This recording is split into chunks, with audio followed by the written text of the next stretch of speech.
We're back for episode 3, and this time we're going to focus on the dysfunction of the NFC South.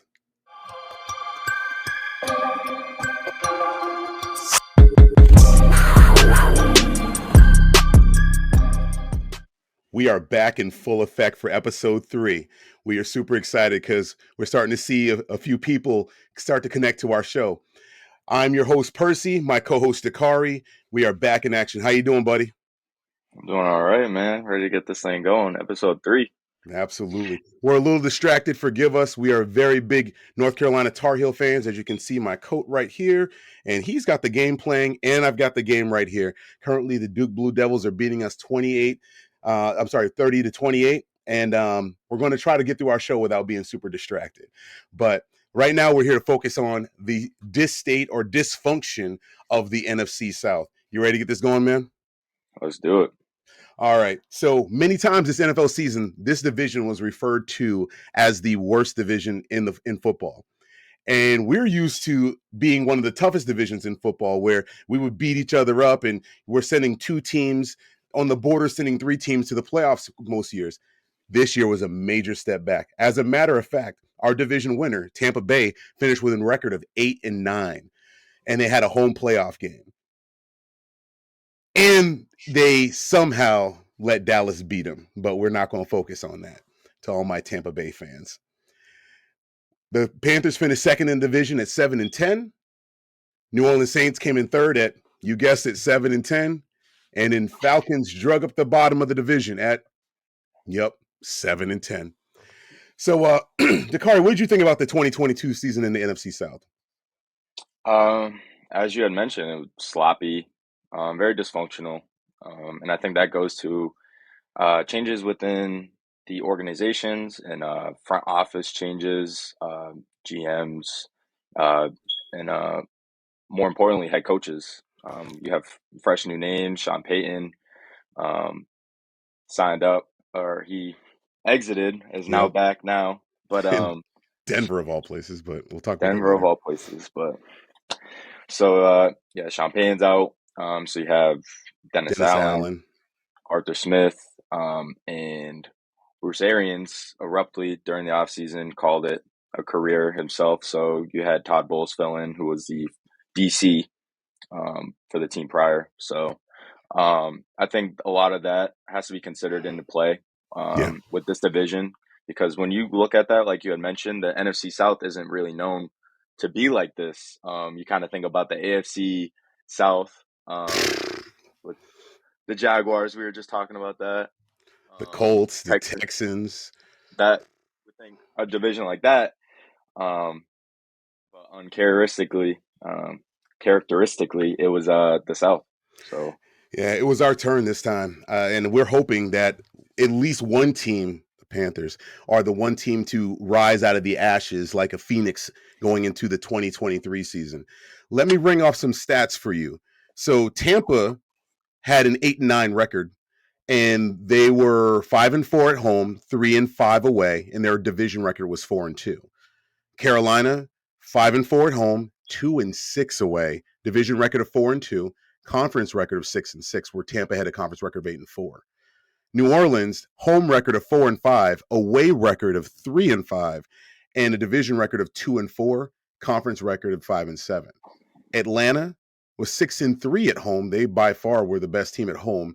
They were, meaning they were horrible on the road at 1-7. Division record of 2-4 and a conference record of 6-6. Spells a lot of mediocrity, because one of the things that sticks out to me is our point differentials. So Tampa was outscored by 45 on the season, Carolina 27 on the season, New Orleans 15 on the season, and Atlanta 21 on the season. So not one team outscored the opponents, hence the under 500 record getting the team into a playoffs. Now, total offense. Tampa was ranked 15th, dead smack middle of the league with 346.7 yards per game. New Orleans ranked 19th at 333.8 yards per game. Carolina ranked 29th at 306 yards a game. And Atlanta ranked 24th. Sorry, I missed Atlanta. at 318.6 a game. So they were third. Carolina was fourth in division. And Carolina really showed it. There were times during the early in this part of the season when we were starting Baker Mayfield where our offense was barely getting to 100 yards a game. That right there spelt why, in my opinion, we had to go with an offensive head coach. So defensively, Dakar, you want to go over those numbers? Defensively, in total defense for the 2022 season, just looking down at my notes. New Orleans ranked fifth, giving up 314.8 yards per game. Not bad. Tampa Bay Buccaneers ranked 10th, giving up 324.3 yards per game. Carolina ranked 22nd, giving up 350.2. And Atlanta ranked 27th, giving up 362.1 yards per game. So New Orleans by far had the best defense in when you're marking yards per game. But there is another stat that we'll go over in another episode called DVOA, and that's an adjusted number that really takes into account situational football and kind of pulls out when a team's like, trying to preserve a lead and they're not getting as many yards. So we'll go over DVOA in another episode. That's something to look forward to when we do our stats breakdown. Mm. So now you did mention earlier, coaches played a big role in that. I think we were talking that there was 2 first year for their team head coaches. And both of them had previous coaching experience, but this was their first year with this particular team. And Todd Bowles, who the division winner, he went 8-9 with the Bucks. Now overall, he has a 34-50 record from previous stops, which was the New York Jets. So he's under 500. Arthur Smith, this is his second year with Atlanta, and he's quite a bit under 500 at 14 wins, 20 losses. Frank Reich comes in. Obviously, he's just hired, so you're talking Matt Rule and Steve Wilkes got us to 7-10 last season. But Frank Reich comes in with a 40-33-1 record from previous coaching experience, making him the only coach in the NFC South with a winning record as a head coach in the NFL. Dennis Allen, he was a previous coach for the Oakland Raiders, didn't do well. Actually, with the Saints this year, he was obviously 7-10.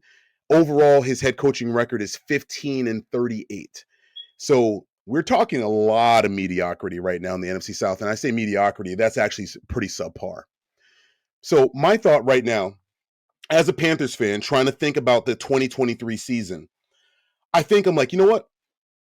Everybody had something to say when Steve Wilkes wasn't hired. Frank Reich was hired. I think the one thing that we have to look at is the division. Rank the coaches, if you don't mind, Dakari, from, let's go best to worst as we go into the 2023 NFL season. Who would you give the nod to as the best coach in the league? Now, take off previous coaching records. Just think about what they bring to their team and just rank the coaches top to bottom. Yeah, I mean, experience is hard to argue. Definitely hard not to consider when you rank coaches. I think experience is important, and so I know it's whatever you guys could call it. I mean, just because it's a Panther channel and Panther football, but I would have to put Frank Wright at number one. They're going to call us homers, but I think we both understand. Homers, that's the word for it. Yeah, I'd go Frank Wright at number one. I guess I'll get into it a little bit later on, but yeah, I'll put him at one. Awesome. How about your who's second overall coach? Who you bringing up number two? Number two, I'm gonna have to go Todd Bowles. I Okay. think he has really great experience. I think if we're talking about head coach, Mm-hmm. definitely Todd Bowles. I think he's had a lot more success as a defensive coordinator. He's shown much more success in that role. And I actually think he would be better for the league and for a team if he was just a defensive coordinator, in my opinion. And sorry to you Tampa fans, but I don't know if they're sorry. They may want to no, change too. yeah, no, I would want to change too. I would want to change if I were you. Who do you have So at I'd number go three? three. I'm gonna go. I'm gonna go Arthur Smith. Okay. And four, I'll finish off with Dennis Allen. Okay. All right. Well, I guess that if I had you rank, I should do the same thing myself. All right. Get ready. You guessed it. Frank Reich, number one. I think the previous head coaching experience speaks for itself. And he did this with a quarterback carousel. Because if you think he had Andrew Luck, he had Phillip Rivers, Carson Wentz, and a very, very, very lukewarm Matty Ice, Matt Ryan. And he still compiled a winning record with all four of those guys and Jacoby Brissett. I'm sorry, Jacoby.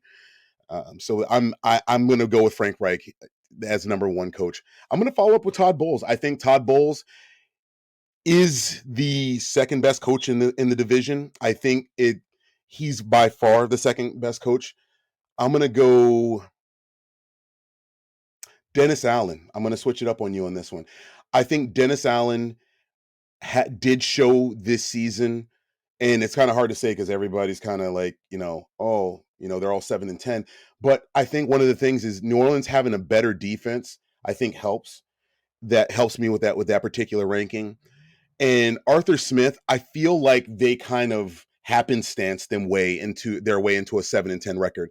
By no stretch of imagination do I feel like it was they I honestly feel that they could have gone 4 in what are we 17 games now, 4-13. It just didn't feel like they were a 7-10 team. It honestly felt like they kind of fell into that record. So Arthur Smith's going to be my fourth coach on that list. Now, let's shake it up a little bit. Dakari, if Steve Wilkes got the HC job in Carolina, how would you rank the division? I would probably have Todd Bowles at one.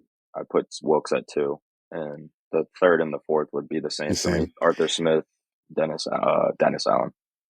You nailed it. I'm in the same place. I actually was on a podcast a couple weeks ago when the news broke about Wilkes not getting the job when Frank Reich was hired, and I kind of I went off. I was very adamant that Frank Reich was a better option for us at the time, considering what we wanted to have done with our offense and for our team overall. So yeah, no, I actually I'm thank you. So We're on the same page there. That's good. yeah, we're on the same page. We don't have Right. to bring that one down. Yeah, no. Any coaches you think are on or near the hot seat going into the 2023 season? I would absolutely see almost every coach in the South except for Frank Reich being on the hot seat. And I say this because though the NFL and the NFL fans it's an impatient league and people want to see success and you want to see quick turnarounds. You want to see signs of for instance, you see the Jets and they went and had an amazing draft last year and they went and got arguably the best corner who probably is going to win defensive rookie of the year. Sauce was that guy. Sauce You was that changed guy. the whole culture. Agreed. You changed the whole culture of that franchise in a season. Yet they didn't make playoffs, but dang, they made a heck of a like convincing season to look. They turned heads, and imagine if Mike White had stayed healthy. Absolutely, absolutely. And so I think it goes to that, but I would say all three of them. I think Todd Bowles, especially, he's been there the longest. Yeah. He since being a defensive coordinator Yep. coming up. And they're going to want to see a quick turnaround after Yeah. Tom Brady retiring. So, I agree. I agree. I'm gonna throw a little wrench into what you said. So basically, I'm mostly in the same spot. I would say Todd Bowles' seat is a little hotter, and for the exact same reasons you're saying. I think the Saints are going to have a little bit more patience with Dennis Allen, and I'm going to tell you why. If Sean Payton didn't secure a job with Denver, and Dennis Allen came out and had a subpar season, I would say 7-10 won't fly again in New Orleans. And if Sean Payton was still available, I could see the Saints making a change at head coach and putting Sean Payton back in. But since they don't have Sean Payton, I could see them being a little bit more patient with Dennis Allen. Now, Arthur Blank's a little funny, right? Like, he was pretty patient. If you go all the way back to Mike Smith, he was pretty patient with Mike Smith. Dan Quinn, I felt like he was patient with Dan Quinn. I don't know that Arthur Smith is going to have the same level of patience. I honestly think Arthur Smith with a bad season could be out of Atlanta. It feels like Arthur Blank is looking for change and looking for change now. And obviously Frank Reich, I mean, minus losing the locker room and having every player revolt on him and having crazy bad press like Urban Meyer in Jacksonville last year, I think Frank Reich's job is completely healthy and completely safe. Now, the quarterbacks of the NFC South, the jewels of the division. So as I look over the quarterbacks in the NFC South currently under contract, it's actually kind of laughable. Now, 2022 season, obviously, you got guys under contract. Falcons have Marcus Mariota, Desmond Ritter. The Bucks have obviously the GOAT Tom Brady, Kyle Trask. The Panthers had a plethora of quarterbacks in Baker Mayfield, Sam Darnold, PJ Walker, and Matt Corral. Jacob Eason's on the practice squad. The Saints, Jameis Winston. I guess you have to call Taysom Hill a quarterback, kind of Swiss Army knife, and Jake Luton. But after the season, now the Falcons are down to Desmond Ritter and Marcus Mariota. And as we know, that Marcus Mariota marriage did not end well. He actually left the building, as I read, pretty upset and didn't attend much after they made Desmond Ritter the starter for the last 4 games.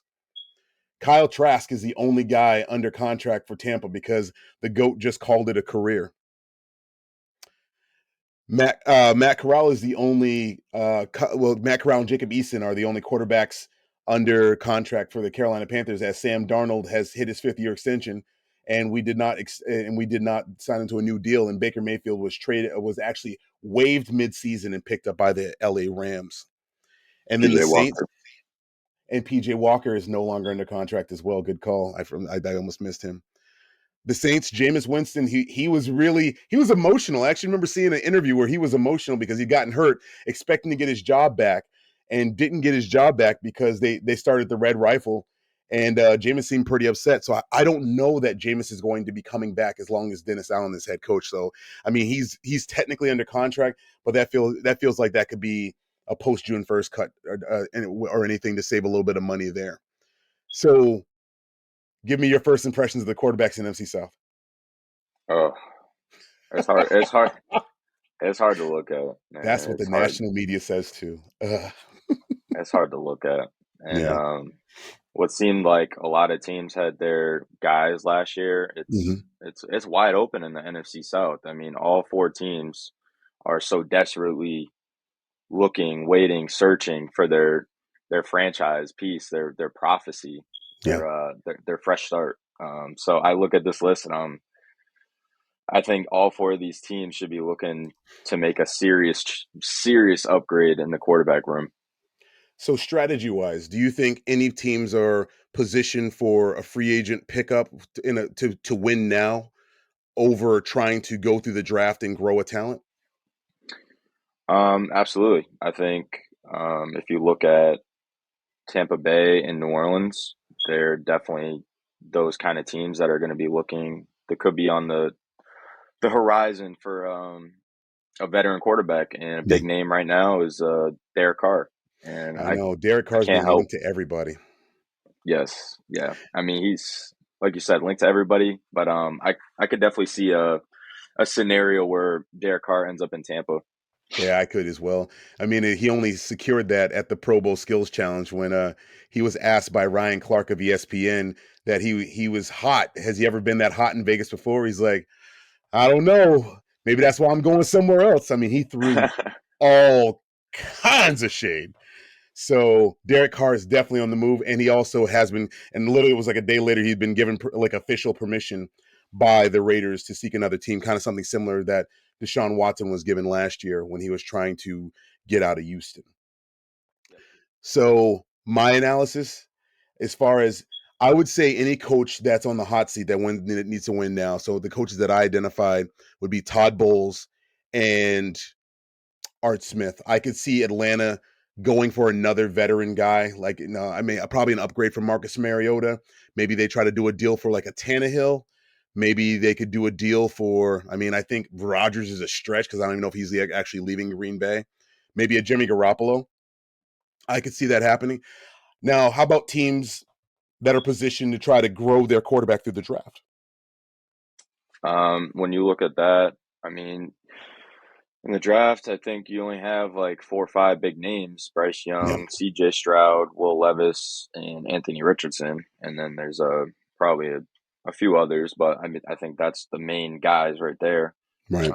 And realistically, the only two teams that would probably be in the ballpark to get in those guys would be the Falcons, who I don't think they will pursue quarterback that I don't think early, so either. in Carolina. Carolina's at 9, so So I'm with you. The Buccaneers currently hold pick 19, and there's not going to be a quarterback left at pick 19 unless somehow Anthony Richardson falls.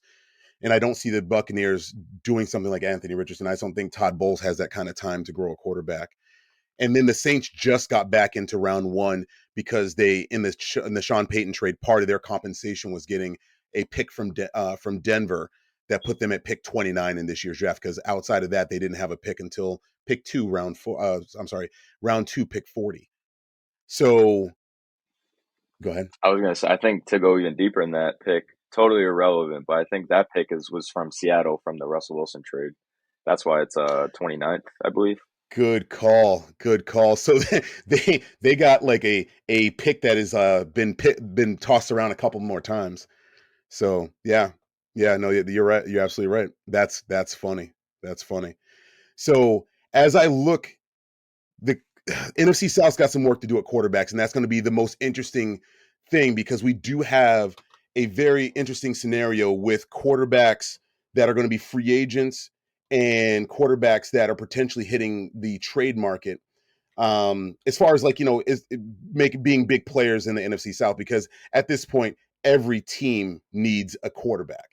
And I think we can all agree that you can't really run your team in a perpetual state of quarterback carousel like Carolina's been. So, guys that kind of come to mind as far as at the top of the free agent list, you got your top two guys on my list are Baker Mayfield and Sam Darnold. You got Jimmy Garoppolo, who's not going to be under contract. Teddy Bridgewater. Daniel Jones, I think, is going to get snatched up by the Giants. I don't see them separating ways from him. And I think Brian Daboll kind of formed a bond with him. The only other names that stick out, I mean, Geno Smith, I think Pete Carroll's going to do everything he can to get him back under contract. Lamar Jackson, Baltimore's not letting him leave. They're going to franchise tag him. And it's going to get ugly in Baltimore before it gets better, I would say. And I don't see Lamar playing for another team without there being some kind of major drama. Outside of that, I mean, you do have a lot of muddled middle guys and guys that are bottom end of the league. I just don't see a whole lot that you're going to be able to do outside of the names I just brought up. So I think you're probably looking at maybe one of these teams snatches up a quarterback out of free agency and one of the other teams does a deal for, like you said, a Derek Carr or another displaced quarterback, like maybe a Ryan Tannehill if the Tennessee Titans decide to really put all their eggs in the basket of Malik Willis. So next up, going into the draft, we kind of started to bridge on that a little bit. So currently, the Buccaneers going into the 2023 draft hold 7 picks, and they pick once in round 1, 2, 3, no pick in 4, 5, 2 sixes, and a 7. Falcons currently hold 9 picks. They hold round 1, pick 8, 2, 3. They have 2 fours, one of them being from Tennessee, a 5, a 6, 2 sevens, and those were through trades with Las Vegas and Buffalo. Panthers hold 8 picks. We have our number 9 pick in round 1. We have 2 picks in round 2, one from San Francisco, a pick in round 3 from San Francisco, the CMC trade. I'll get over it eventually. Round 4, pick 111. Our original round 4, we actually have 2 round 4 picks, 111, 128. That's another one from San Francisco. We have a round 5 and a round 7, and that one round 7 is from Buffalo. The Saints have 7 total picks. That round 1 pick 29 from Denver via Miami or via Miami and San Francisco. Round 2, round 3, round 4, and 2 round 5. So they don't have anything in round 6 or round 7. Oh, they do have round 7. I'm sorry, round 7 pick 205. The Saints have. So do you see any of these teams trying to package picks to make big moves for anybody? That's a great question. I mean, I think a lot. I mean, the NFC South is partially is in a rebuild, so I don't see them making any major moves unless they see a guy in this draft that they really want to pursue. That's going to be Yeah. the cornerstone of either the defense or the offense. Um, I will say, um, yeah, I'm looking at Atlanta. I think with their eighth pick, they'll get like a D tackle. Yeah, I don't with the other two teams. I think they'll just keep their spot. I don't yeah, think yeah. there's too much they can really do. I think Atlanta and Carolina are positioned to do some kind of big deals. I'm going to go Carolina because I think from the Will Kunkel interview with Scott Fitterer this past week after Frank Wright's press conference, Scott Fitter is like dropping breadcrumbs about what we're going to do with that pick 9, and it does feel like we're going to have to make a move. And one of the things that we were talking about this week is it's the NFC arms race. The first team to get that arm is going to win the race, and I truly believe that because like each team is kind of in that funky area. They're one quarterback away from being able to establish dominance over the division over the next few years. So I can see the Panthers being my top pick for packaging a series of picks to move up and to make a big move to grab a quarterback. And we'll do our draft episode, so we won't get too crazy in the weeds on that. So all right, way too early power rankings is what's up on next on my list. So, Dakari, sitting as it sits right now, how do you rank each of the teams in NFC South from best to worst As of right now, like as of right now, as with they the sit right now? rosters right now, With the rosters right now, gosh, it's a mess. It's a mess. it's ugly. Um, One, I'm gonna have to go with, gosh, the New Orleans Saints. Okay.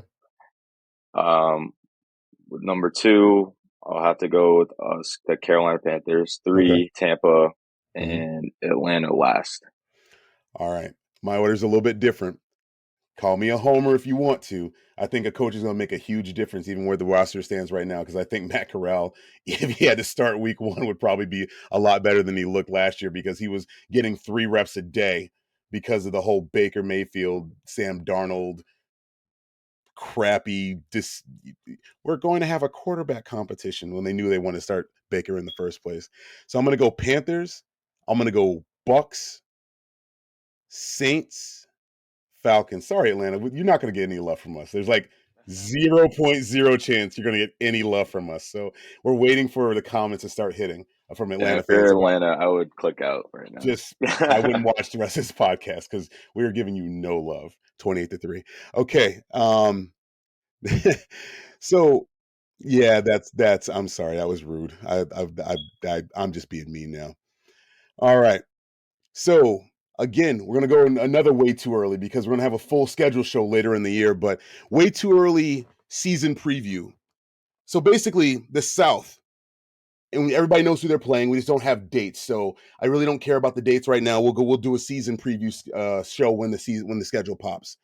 So what we need to know is the NFC South plays the AFC South and one opponent from the AFC East, basically whoever finished the same position in the division that you finished. And the NFC East and the NFC West, in addition to an intra-divisional opponent. So right now, the Buccaneers stand like this. Their home games obviously are Falcons, Panthers, Saints. They also have Bears, Lions, Jaguars, Titans, and Eagles. Their away games are Falcons, Panthers, Packers, Texans, Colts, Vikings, Saints, 49ers, and Bills. Falcons, home games, Panthers, Saints, Buccaneers. Packers, Vikings, Texans, Colts, Eagles. Their away games, Panthers, Bears, Lions, Jaguars, Saints, Buccaneers, Titans, 49ers, and Bills. Panthers, home games, Falcons, Saints, Buccaneers. Packers, Vikings, Texans, Frank Reich's revenge game against the Colts at home. Cowboys. Away games, Falcons, Bears, Lions, Jaguars, Saints, Buccaneers, Titans, Seahawks, Dolphins. Saints, home games, Falcons, Panthers, Buccaneers, Bears, Lions, Jaguars, Titans, Giants. And then the away games are Falcons, Panthers, Packers, Texans, Colts, Vikings, Buccaneers, Rams, and the Patriots. So our schedule isn't that bad because when you think we have to go against the AFC South, the other really crappy division in the league, I think whoever comes out of this division is going to have a few built-in wins. The AFC East is a tougher division, but they haven't been as good as they've been in the past. I give it to the Bills. The Jets look a little bit more promising. New England's in transition. I don't know that Mac Jones is their guy. The Dolphins, I don't know. Tua, they looked okay. Mike McDaniel, I mean, again, they're a playoff team, but were they though? And then you got the NFC East, which that division was a monster this year. They almost had all four teams in the dance. The Commanders were the lone team that just couldn't figure it out. NFC West, I think it's another division that you got the Niners, scary. Cardinals, nobody's scared of the Cardinals. The Seahawks, we went to Seattle and beat the Seahawks. And the LA Rams, who the heck knows what you're getting? Because Sean McVay just committed to coming back. So what are you thinking about this schedule for the NFC South? Shoot, Panthers. They're one. I'm thinking weather-wise. I'm thinking because I'm in New England. So, Yeah. but I their one game on the road is in Chicago. I think that's the one brutal game. Everything else is they're sitting pretty in weather, so that won't be an Ooh, you excuse. make a really good point. I mean, the only shaky game is depending on when that Seahawks game is scheduled. But outside of that, that's a good pickup, sir. That's excellent. Yeah.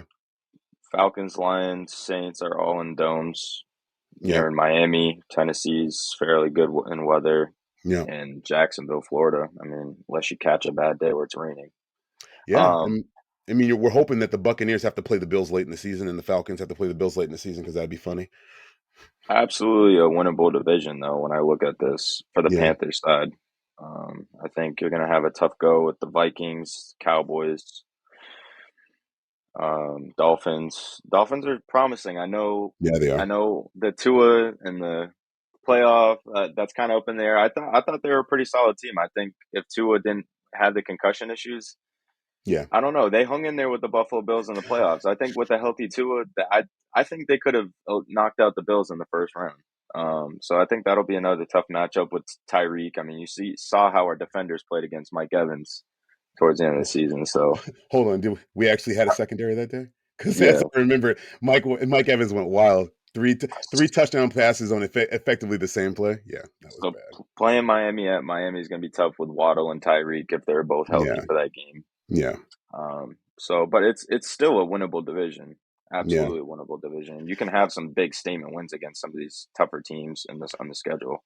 Absolutely. I mean, just right off the rip. I mean, here's a fantasy matchup for me, right? This is way too early, right? We are not even in the draft season. We haven't hit free agency. The combine hasn't hit yet. Matter of fact, Super Bowl hasn't been played yet.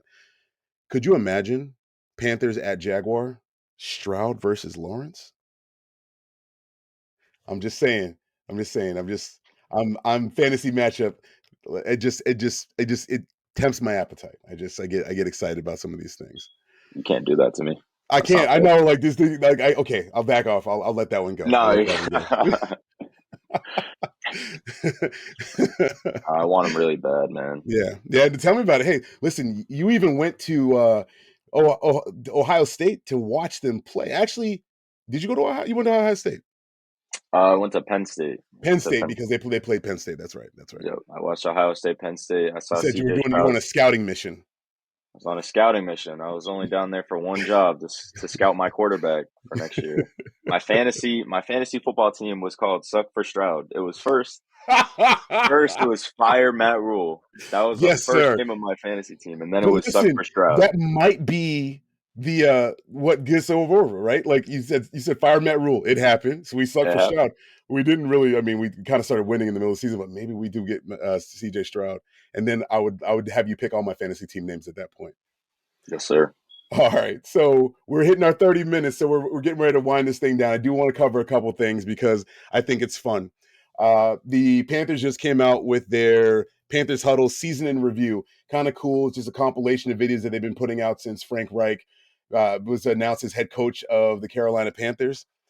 And one little tidbit. Now, Steve Smith has a podcast called Cut to It, and he made some rather inflammatory remarks about Matt Rule and the things that players were saying. Did you get to see any of that? I didn't. I didn't actually. So let me run this down for you real quick. And at some point, fans, we're going to get this podcast so we can just run back some audio. I'm just going to just tell this quick one. So I guess Steve Smith was there for the preseason, and he got to talk to one of the players, and he keeps the player's name off air. But the player said Matt wanted them there like 7 hours early. So, and he said he doesn't want any music being played in the locker room. He doesn't want any messing around. They need to be in their playbook. And Steve Smith's like, man, if you're studying your playbook on game day, you're already deuced. It's over. And he's like, he was really running this thing like a college program. If you get an opportunity, definitely go look for the most recent episode of Cut to It and just go right to Steve Smith's comments on Matt Rule. Literally will keep you in stitches. I mean, gosh. But yeah. Any final words, buddy? Man, Tepper made the right move. I mean, I think so too, man. Like, I know that the Panther fans, like, as a whole, especially the ones like really Charlotteans, really wanted Steve Wilkes, the hometown guy, to take the job. But I think we made the right choice in the end. Just doing a score check, we're down 41-35 to Duke. Not very happy, but we'll keep it moving. But they just scored. I think we made the right move. I think it's going to work, and I'm really hoping we make that move for a young play caller that we can pair with Frank Reich, that we can show how much of a quarterback whisperer he is. Absolutely, and I'm feeling very good about Frank Reich. I just want to see how this transfers over.